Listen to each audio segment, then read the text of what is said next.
The differences in the culture we know and the culture Jesus knew are so profound, sometimes we cannot even comprehend them.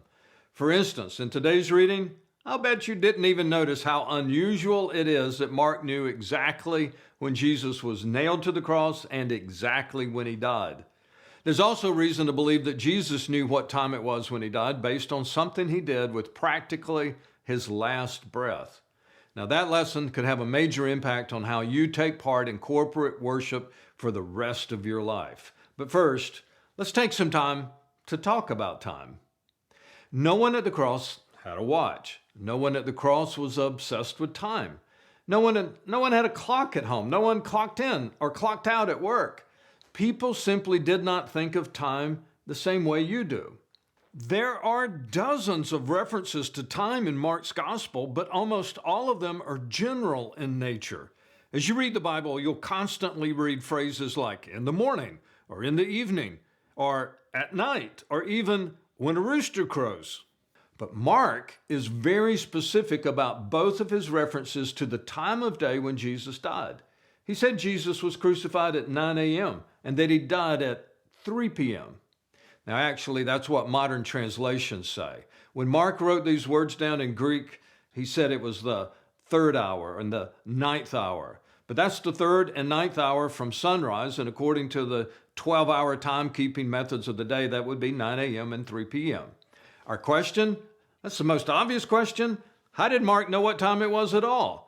Why didn't he simply say Jesus was crucified in the morning or that he died in the afternoon? That would have been the norm.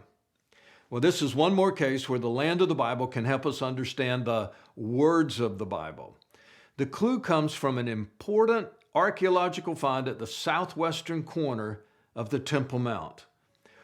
Archaeologists found a stone that had been pushed from the top of the wall by the Romans during their destruction of the temple in AD 70.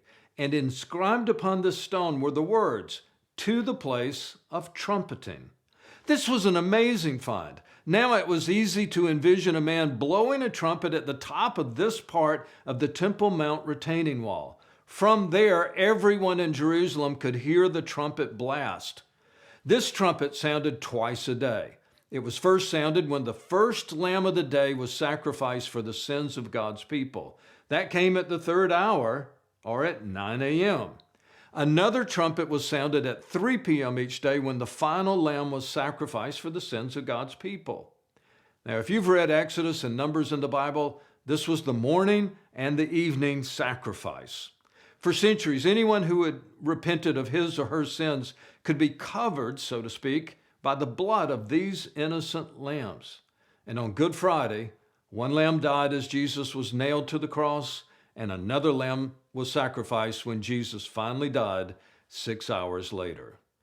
Mark knew the exact time of day because he heard that trumpet blast that sounded all across the city.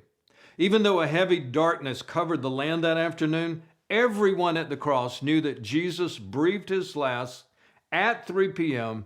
because they heard that trumpet. I think Mark wanted you to see how perfectly the symbolism at the temple was matching the reality of what was happening on that gruesome Friday at Golgotha. For it was there on the cross that a man once described as the Lamb of God gave up his life so that you and I could be forgiven, covered by his blood. Speaking of Jesus, I think it's safe to say he also heard the trumpet blast. To explain this, I need to pull in a verse from Luke's gospel.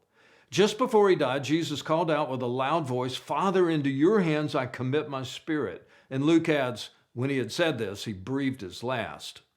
Now let's go back to the temple where the trumpet blast had just sounded.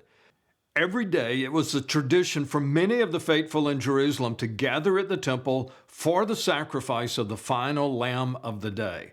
When people saw the sacrifice, or when they heard the trumpet blast, many of them said something together. It was a part of their personal practice of worship. They quoted a line from the 31st Psalm. "Into your hands I commit my spirit. Deliver me, Lord, my faithful God." This happened all over Jerusalem. People who had trained themselves to take part in this simple act of personal worship stopped what they were doing wherever they were and uttered the prayer that signaled the end of the day. It wasn't a rule, and not everyone did this, but many did. It's as if they were saying, God, if this is my last day, I commit my spirit to you. You are faithful. Deliver me, even if I die tonight. Jesus had so trained himself to be a part of this tradition. When he heard that trumpet, he too joined God's people in one last act of worship. It's either intentional or one crazy coincidence. Father, into your hands I commit my spirit. Now, this is where this lesson gets personal and very practical.